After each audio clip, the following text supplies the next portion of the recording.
The ink on the multi-billion-dollar contract was barely dry when Rebecca Matthews walked through her mansion's front door, unaware she had just signed the most lucrative deal in pharmaceutical history. But her husband Daniel was in their bedroom, tangled in silk sheets with his mistress, planning the exact moment he would kick Rebecca and her 2 children out. The December blizzard howled outside their Connecticut estate as Daniel's cruel smile widened, his fingers interlaced with the woman who had poisoned his mind for months, both of them counting down the hours until Rebecca would be standing in the snow with her confused, shivering kids, while he moved his mistress into the master suite. The contract sat in Rebecca's briefcase, a document that would transfer billions into her name within 72 hours. But Daniel had no idea what he was about to destroy, no concept of the empire his wife had built in secret, no understanding that his betrayal would trigger a cascade of consequences so devastating it would leave him completely paralyzed. How could a man be so blind to his wife's transformation from struggling researcher to pharmaceutical titan? What drives a woman to exact revenge so precisely calculated that her betrayer loses everything, his mobility, his wealth, his freedom, his very identity? And what darkness lurks in the heart of someone who kicks children into a snowstorm, unaware that those same children would witness their mother's metamorphosis into something he could never have imagined? Rebecca Matthews pressed her thumb against the biometric scanner, watching the screen flash green as her digital signature sealed the contract that would change everything. But she had no idea that in exactly 47 minutes her husband would shatter her world into pieces so small she'd spend the next 3 months gathering them from the snow. The fluorescent lights in the Manhattan conference room hummed above her as 6 attorneys in charcoal suits nodded their approval, their faces betraying nothing of the seismic shift this document represented for the pharmaceutical industry. "Congratulations, Dr. Matthews," the lead attorney said, sliding the leather portfolio across the mahogany table. "Vitagen Solutions is now yours. The transfer of funds will complete within 72 hours. Rebecca's fingers trembled as she closed the portfolio, but not from excitement, from the bone-deep exhaustion of a woman who had spent 7 years developing a revolutionary gene therapy while raising 2 children and maintaining a marriage that had been dying in slow motion. The contract represented the acquisition of Vitagen Solutions, a biotechnology company she'd built from nothing in a lab no bigger than her kitchen, working through nights when her husband Daniel slept soundly, when her children Lily and Marcus were tucked into their beds, when the world believed she was just another suburban mother with modest ambitions.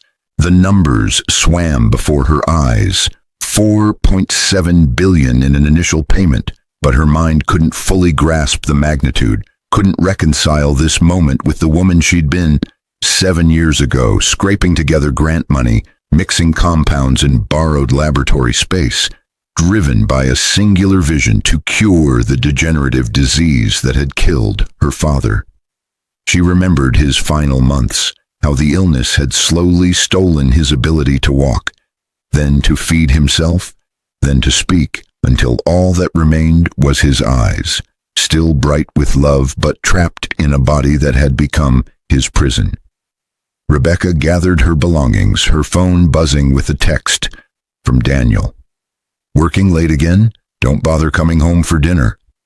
The message sent a chill through her that had nothing to do with the December weather, but she dismissed it as paranoia, the natural anxiety of someone carrying a secret too large to share until everything was finalized.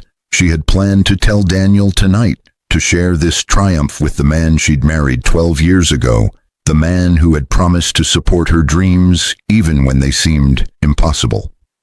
The elevator descended 43 floors as Rebecca rehearsed her revelation, but with each passing floor a sense of dread grew in her stomach, an instinct she couldn't name, whispering that something fundamental had shifted in her absence.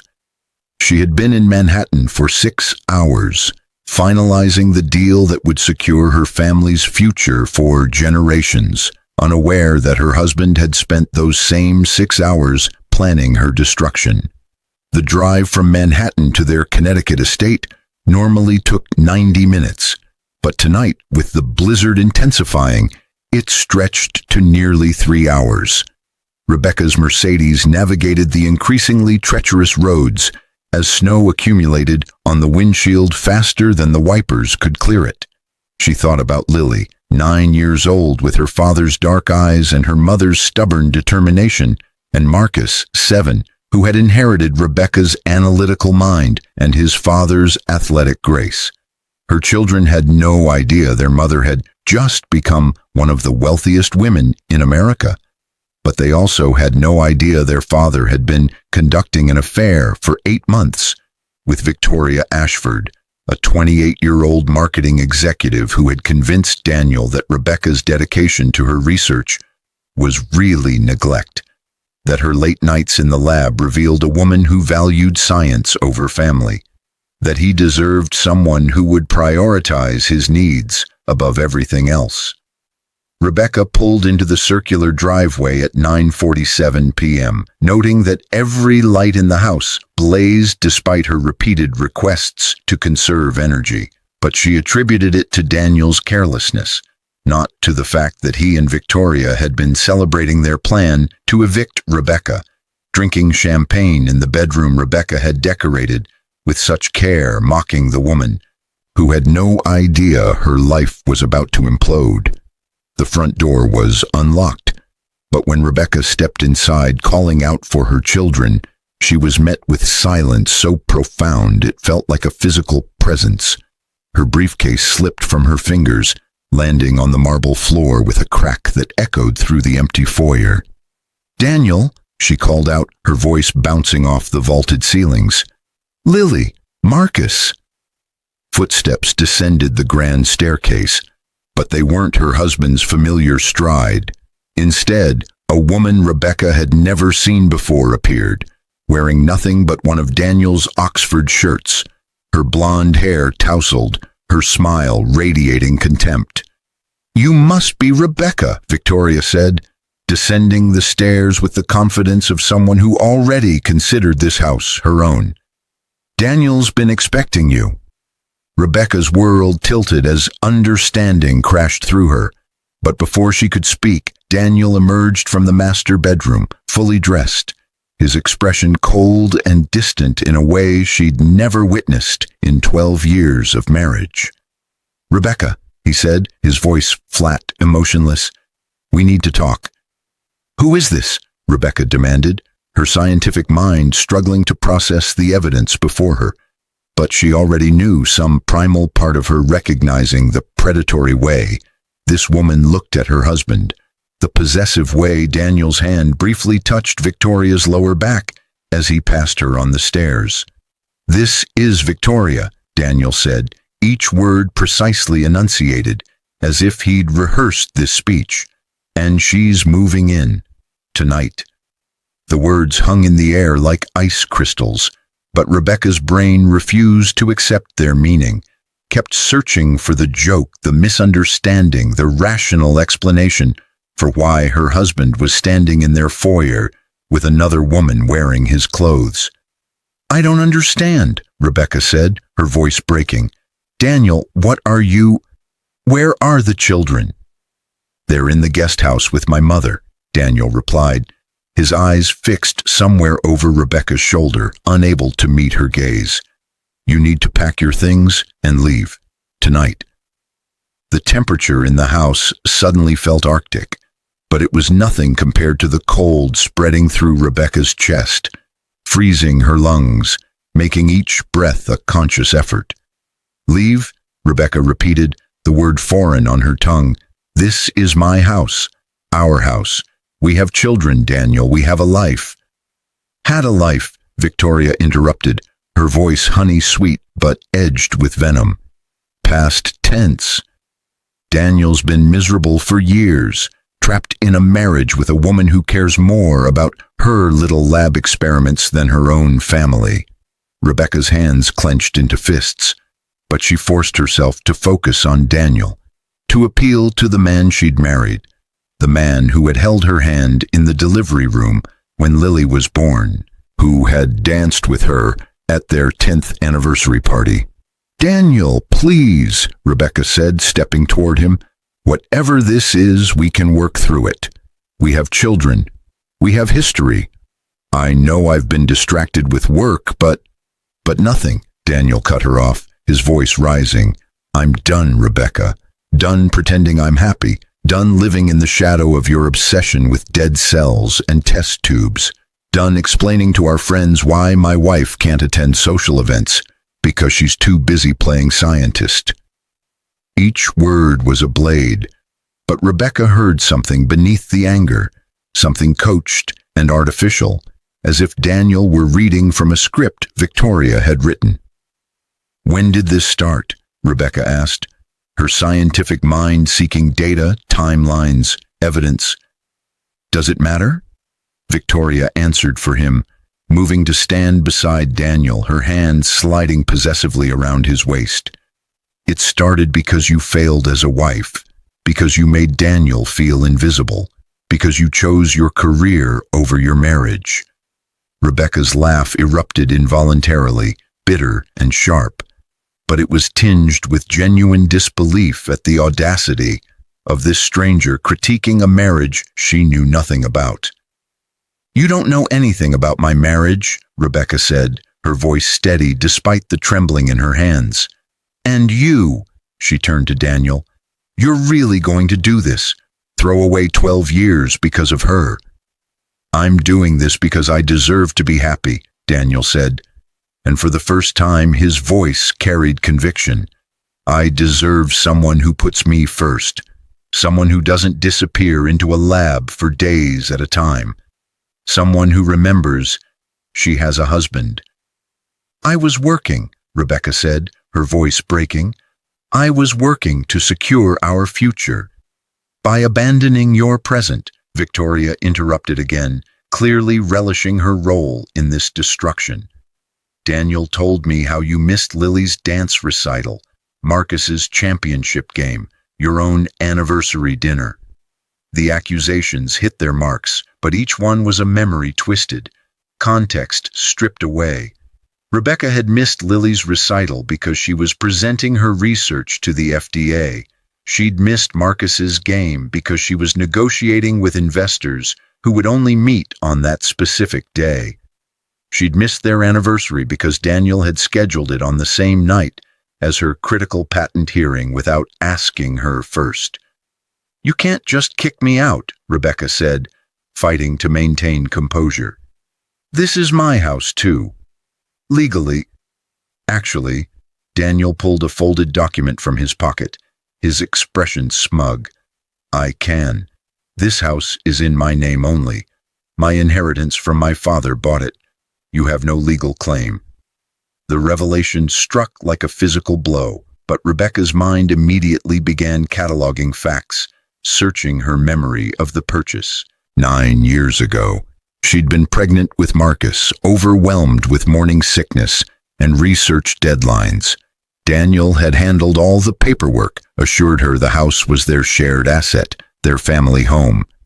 "You're lying," Rebecca said, but her voice wavered with uncertainty.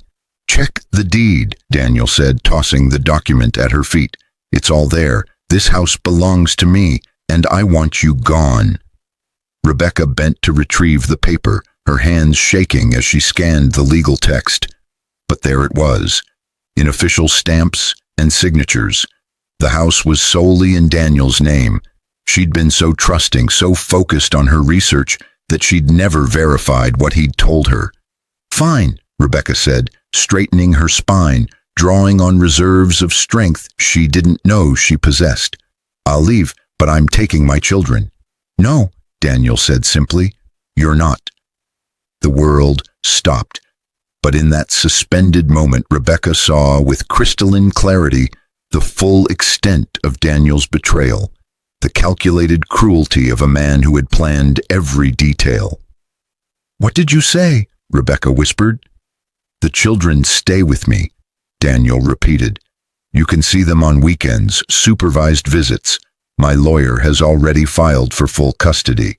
"On what grounds?" Rebecca demanded, her voice rising to a shout. "I'm their mother." "On the grounds that you're never home," Victoria said, her smile widening. "On the grounds that you prioritize your work over your children. Daniel has documented every missed event, every late night, every time you chose your lab over your family. Any judge will see you're an unfit mother." The room spun as Rebecca processed the enormity of the trap, but her scientist's mind began assembling counter-evidence, preparing her defense, calculating odds and strategies. "I'm not leaving without Lily and Marcus," Rebecca said, her voice iron. "Then I'll call the police," Daniel said, pulling out his phone, "and have you removed for trespassing." "Trespassing?" Rebecca's voice cracked. "I live here." "Not anymore," Daniel said, his finger hovering over the screen. "You have 30 minutes to pack a bag and leave. If you're still here after that, I'm calling the cops. And I promise you, Rebecca, if you make a scene, if you upset the children, I'll use it in court. I'll show the judge how unstable you are, how you can't control your emotions, how you're a danger to their well-being." The threat was clear, but what paralyzed Rebecca wasn't the legal implications. It was the realization that Daniel had become a stranger, someone capable of weaponizing her love for their children against her. "I need to see them," Rebecca said, tears finally breaking through her composure. "I need to tell them." "No," Daniel cut her off. "They're sleeping. My mother gave them dinner and put them to bed. You'll only confuse them. I'll explain everything tomorrow when you're gone." "Daniel, please," Rebecca begged, abandoning pride, willing to prostrate herself if it meant staying connected to her children. "Don't do this. Whatever I've done wrong, I can fix it. I can work less. I can be more present. Just don't take my children from me." "It's too late," Daniel said, and for just a moment something flickered in his eyes.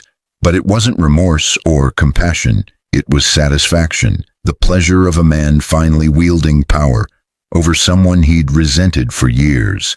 Victoria moved closer to Daniel, her hand sliding into his, but her eyes stayed locked on Rebecca, drinking in every moment of her devastation like fine wine. "The clock's ticking," Victoria said. 28 minutes now. Better get packing." Rebecca wanted to fight, to scream, to tear down the house she'd thought was her home, but some survival instinct whispered that Daniel was serious, that he would call the police, that any display of emotion would be used against her in the custody battle to come. She had to retreat, regroup, prepare her counterattack with the same methodical precision she applied to her research. "I need more than 30 minutes, Rebecca said, forcing her voice to remain steady. "I need to gather important documents, my research." "You have 30 minutes, Daniel repeated, "or you leave with nothing."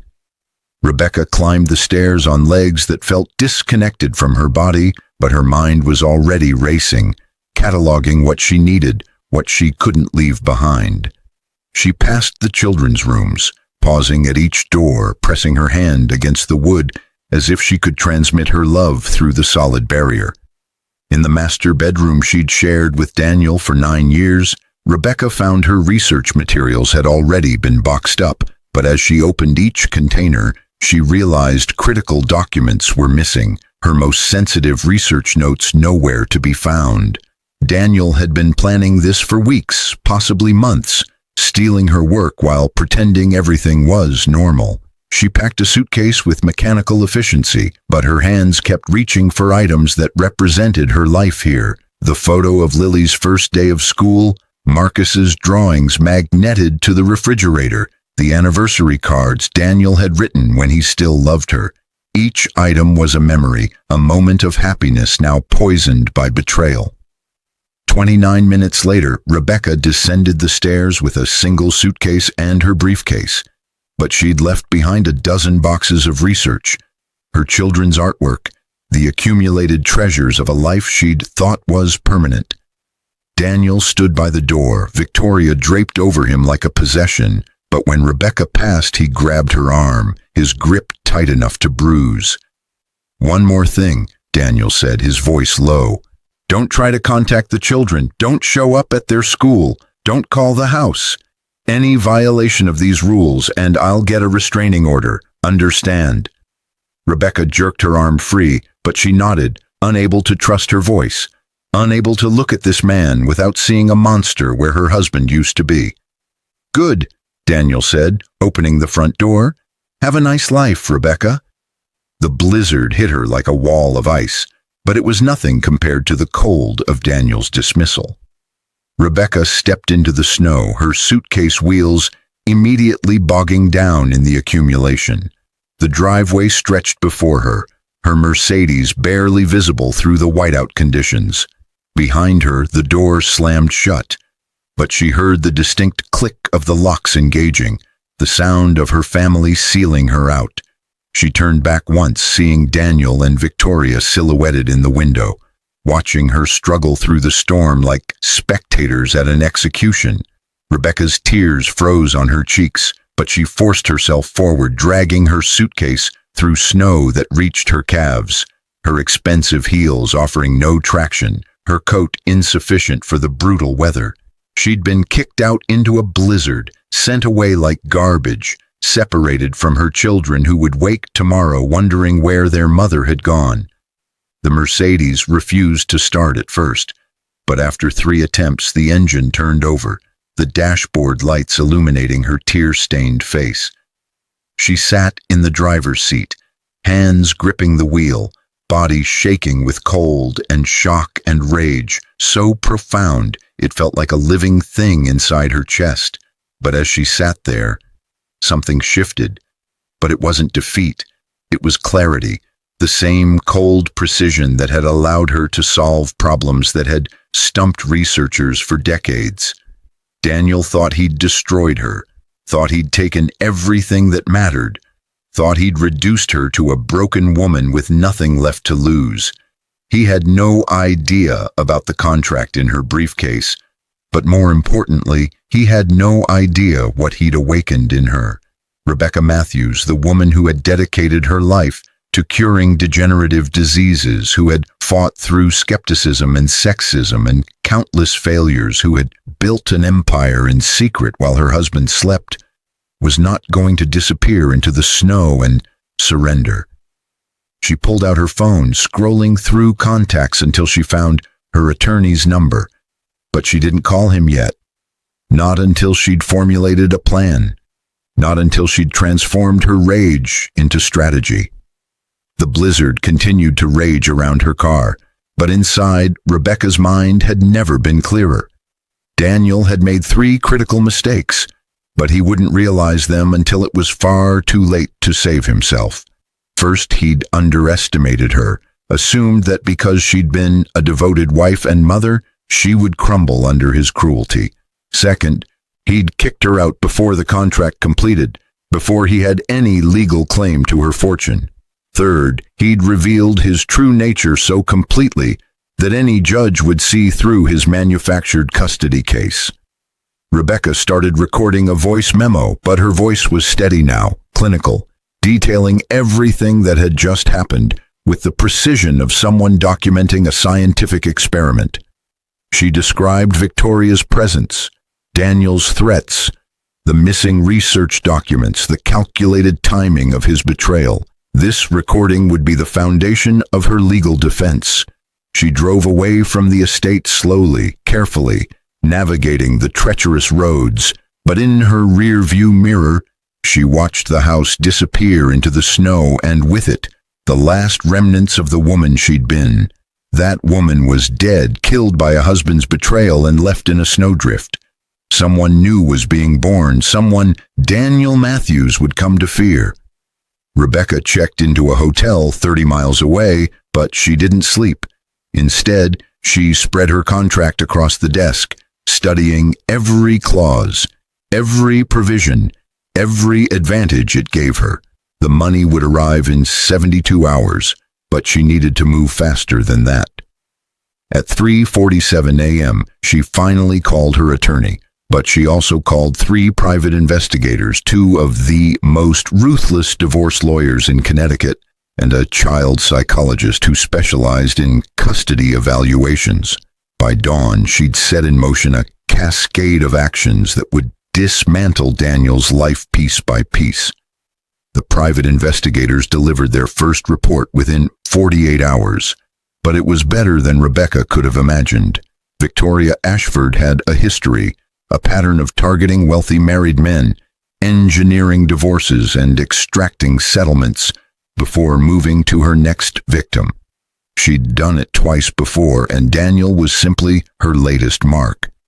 More importantly, the investigators discovered that Victoria had been stealing from Daniel's company, but in small enough amounts that he hadn't noticed, siphoning money from accounts he rarely checked. She'd been planning to disappear with a substantial nest egg once Daniel's divorce was finalized, leaving him with nothing but debt and humiliation. Rebecca might have warned him, but the man who had kicked her out into a blizzard didn't deserve her protection. Instead, she cataloged the evidence, building a file that would destroy Victoria's credibility in any courtroom while simultaneously demonstrating Daniel's staggering negligence and poor judgment. The money transferred on schedule, but Rebecca didn't celebrate. She used the first $1 million to retain the best legal team in the state, lawyers who made Daniel's attorney look like a first-year law student. She used another $1 million to secure temporary custody rights, filing an emergency motion that forced Daniel to allow supervised visits with the children.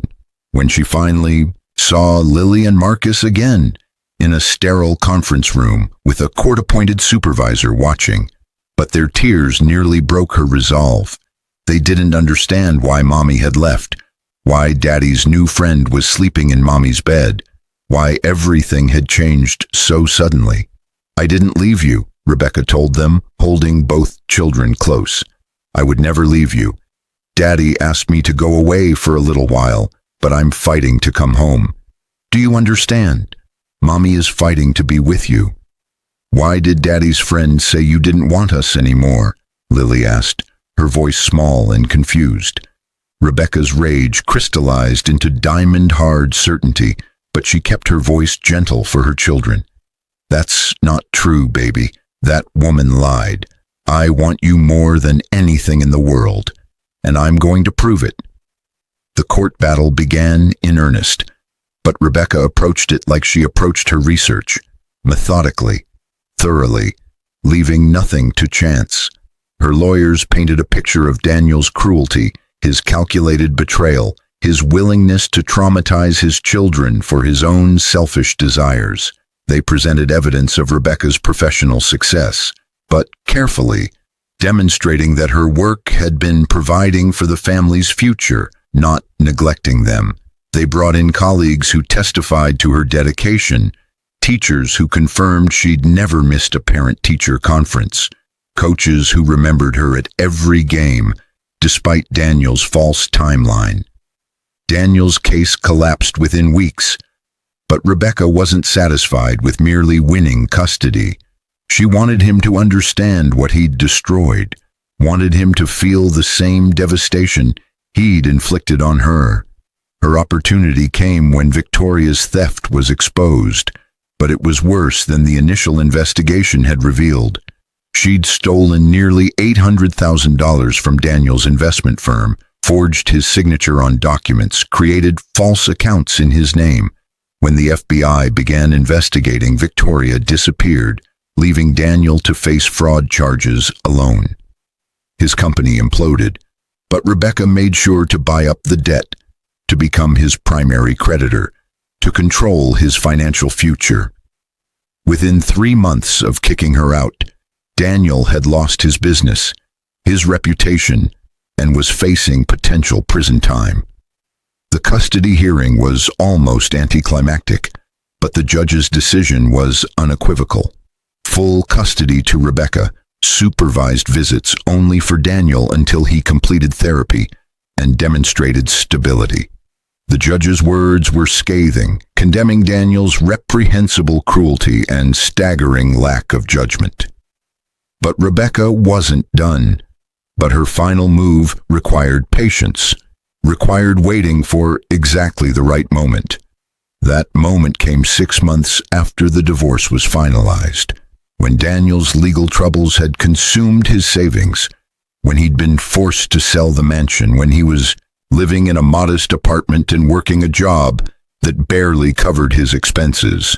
She arranged a meeting, but on her terms, in her office, in the building that housed VitaGen Solutions headquarters, a structure she'd purchased with a fraction of her wealth. Daniel arrived looking haggard, desperate, probably hoping she'd offer some mercy, some relief from the consequences of his actions. "Thank you for coming," Rebecca said, her voice professional, detached. "I wanted you to see what you threw away." She showed him the contract, but more than that, she explained exactly how wealthy she'd become, how the deal he'd known nothing about had transformed her into a billionaire.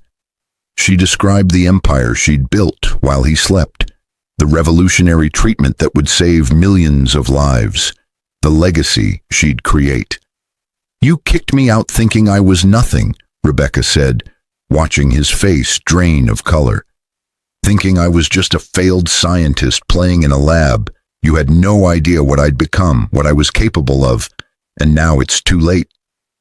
Daniel tried to speak, but Rebecca held up her hand, silencing him. "I'm not here to gloat," she continued. "I'm here to give you a gift, a taste of what you destroyed." She pulled out a document, but it wasn't a check or an offer of reconciliation. It was a report from her research team, describing a new treatment they'd developed for stress-induced neurological conditions. "This is cutting-edge gene therapy," Rebecca explained. "It can reverse certain types of paralysis caused by psychological trauma. We've been testing it for FDA approval." "Why are you telling me this?" Daniel asked, his voice barely a whisper. "Because you're going to need it," Rebecca said simply. She gestured to her security team, but they didn't move toward Daniel. Instead, they simply stood there, witnesses to what would come next. "You see," Rebecca continued, I've spent the last 6 months not just winning in court, but understanding you. Understanding what makes you tick, what you value, what you fear. And I've realized something important. You're a coward, Daniel. You've always been a coward." "Rebecca, please," Daniel started, but she cut him off. "The stress of your legal troubles, the investigation, the loss of everything you thought made you important, it's been eating you alive," Rebecca said, her voice clinical. "Your blood pressure has been dangerously high. You've been having episodes of numbness in your extremities. You've ignored these symptoms because you're too proud to see a doctor, too afraid of what they might find." Daniel's face went pale, but Rebecca could see he recognized the truth in her words. "What you don't know is that I've been monitoring your medical records," Rebecca continued, "legally through proper channels as part of the custody evaluation. And what I found is alarming. You're developing a stress-induced neurological condition. If left untreated, it will progress to complete paralysis within 6 to 8 months. The room seemed to freeze, but Rebecca's expression remained neutral, scientific, as if discussing data from an experiment. "You're lying," Daniel whispered, but his voice trembled with fear. "I'm a scientist," Rebecca replied. "I don't lie about medical data. Here's your file. Read it yourself." She slid a folder across her desk, but Daniel's hand shook so violently he could barely open it. Inside were test results, scans, doctor's notes from a physician who had examined him during the custody proceedings. "This can't be happening," Daniel said, his voice breaking. "There has to be treatment." "There is," Rebecca said softly. "The therapy I just described. We're still in trials, but preliminary results are promising. 93% reversal of paralysis symptoms in early-stage patients." Hope flickered across Daniel's face. but Rebecca's next words extinguished it like water on flame. "But there's a problem," she continued. "The treatment costs approximately $2.3 million per patient, and it's not covered by insurance. It's experimental, you see, only available to those who can afford it." Daniel's face crumpled, but Rebecca felt nothing. No satisfaction, no remorse. Only the cold certainty that justice was being served. "I don't have that kind of money," Daniel whispered. "You know I don't. Rebecca, please, if there's any mercy in you." "Mercy?" Rebecca's voice was ice. "Did you show me mercy when you kicked me out into a blizzard? Did you show our children mercy when you tried to take their mother away? Did you show mercy when you stole my research, when you lied to judges, when you let that woman poison everything we'd built?" "I'm sorry," Daniel sobbed, all pretense of dignity abandoned. "I'm so sorry. I was wrong. I was stupid. Please, Rebecca, please don't let me end up paralyzed. I'll do anything." "Anything?" Rebecca asked, leaning forward. "Would you give up your parental rights? Would you sign over any future claims to my wealth? Would you publicly admit what you did? Acknowledge your cruelty, accept full responsibility?" "Yes," Daniel said without hesitation. "Yes, anything. Just help me." Rebecca studied him for a long moment, but she'd already made her decision, had made it months ago when she first conceived this plan. "No," she said simply. The word hung in the air like an execution, but Rebecca continued, her voice never wavering. "You see, Daniel, I am going to help you, not because you deserve it, but because I'm not the monster you tried to make me into. I'm going to provide you with the treatment completely free of charge." Confusion washed over Daniel's face, but Rebecca wasn't finished. "However," she continued, "there are conditions. You will sign over all parental rights to our children. You will never contact them again unless they initiate it as adults. You will publicly acknowledge your fraud, your affair, your cruelty. You will spend the rest of your life knowing that the only reason you can still walk is because the woman you betrayed is a better person than you could ever be." "And if I refuse?" Daniel asked, though they both knew he wouldn't. "Then you'll be paralyzed within 8 months," Rebecca said flatly, "and I'll still have my children, my wealth, my success. But you'll have nothing except a body that won't obey you, trapped in the prison of consequences you built for yourself." It wasn't really a choice, but Rebecca had structured it to feel like one, had engineered this moment with the same precision she applied to molecular biology. Daniel would agree because he was a coward, because he'd always prioritized his own comfort over everything else, because even now, faced with losing his children forever, he'd choose himself. "I'll sign," Daniel whispered, tears streaming down his face. "I'll sign whatever you want." Rebecca slid the documents across her desk, but as Daniel reached for them, his hand suddenly spasmed, fingers curling involuntarily. He gasped, staring at his hand as if it belonged to someone else. "It's starting," Rebecca said quietly. "The preliminary symptoms. You have maybe 3 months before it becomes permanent. Sign now and we begin treatment tomorrow."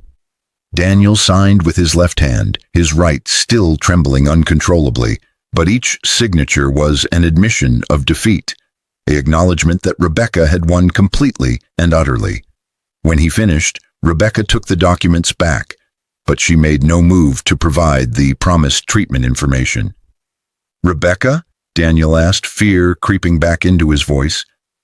"The treatment will begin tomorrow, as promised," Rebecca said, standing. "But Daniel, there's one more thing you should know." She walked to the window, looking out over the city, but when she spoke, her voice carried the weight of absolute victory. "The neurological condition, the paralysis, it's entirely psychological." Daniel's face went white, but Rebecca continued, driving the knife deeper. "There's nothing physically wrong with you. The tremors, the numbness, the test results, all manufactured, all part of the custody evaluation. to demonstrate your psychological instability. The treatment I described? It's just intensive therapy for psychosomatic conditions. You mean? Daniel couldn't finish the sentence. I mean you were never in danger of physical paralysis, Rebecca said, turning to face him. But you are now. The mind is a powerful thing, Daniel. You believed so completely that you were dying, that your body was failing, that by the time you realize it was all psychological, the damage will be real. That's what happens when stress and belief combine. They create their own reality. Daniel tried to stand, but his legs gave out, and he collapsed to the floor. Rebecca's security team moved forward, but she waved them back. You did this, Rebecca said, looking down at him. Every bit of this. You created this situation when you chose cruelty over compassion, when you kicked your wife out into the snow, when you tried to weaponize your children against their mother. What I've done is simply show you the consequences of your actions. Help me, Daniel begged from the floor, his body now fully trembling. Rebecca, please. I am helping you, Rebecca said coldly. You'll receive the therapy you need. Real therapy to address the psychological damage you've done to yourself. Whether you ever walk again depends entirely on whether you can face what you've become, acknowledge what you've done, and find some way to live with it. She nodded to her security team, but they lifted Daniel gently, professionally, carrying him toward the door. One more thing, Rebecca called after him. Your apartment, your car, your few remaining assets. I own them all. You're living on my mercy now, surviving because I choose to allow it. Remember that every morning when you wake up. Remember that the woman you tried to destroy is the only reason you have anything left. The door closed behind him, but Rebecca remained at the window, watching the city lights flicker in the darkness. She felt no triumph, no satisfaction, only a hollow emptiness where her love for Daniel used to live. Her phone buzzed with a message from Lily. Mom, can we have pancakes tomorrow for breakfast? Rebecca smiled for the first time in months, but it was genuine, warm, untainted by the darkness of revenge. Of course, baby, she replied. Chocolate chip pancakes, your favorite. She gathered her things, preparing to leave the office, but paused at a framed photo on her desk. Her father, in his final days, eyes still bright despite his body's failure. He'd spent his last breath telling her to use her gifts to help people, to make the world better, to never let cruelty win. Rebecca had done that, but she'd also learned that sometimes help looked like harsh truth. Sometimes making the world better meant ensuring cruel men faced consequences, and sometimes preventing cruelty from winning required strategic ruthlessness. Daniel would recover or he wouldn't, but either way, he'd spend the rest of his life knowing he'd destroyed his own family for nothing, thrown away a fortune he never knew existed, and transformed the woman who loved him into the architect of his downfall. That knowledge would be its own paralysis, far more permanent than any physical condition. Rebecca left her office, stepping into the December night, but this time, she had a warm car waiting, a beautiful home to return to, and her children safe in their beds. The snow fell softly around her, but it no longer felt threatening. It was just weather, just one more obstacle to navigate, just another challenge she would overcome through patience, intelligence, and strategic planning. Behind her, in the building she owned, in an office that represented her triumph, Daniel Matthews remained. But he was already a memory, already irrelevant, already paralyzed by the consequences of his own cruelty, whether his body eventually reflected it or not. And Rebecca Matthews, the woman who had been kicked out into a blizzard with nothing but a briefcase containing the future, drove home through the snow to make chocolate chip pancakes for her children, unaware that her story would become legend. A cautionary tale about underestimating quiet women who work while cruel men sleep, and a reminder that the worst paralysis isn't physical. It's the moment you realize you've destroyed everything that mattered and there's no going back.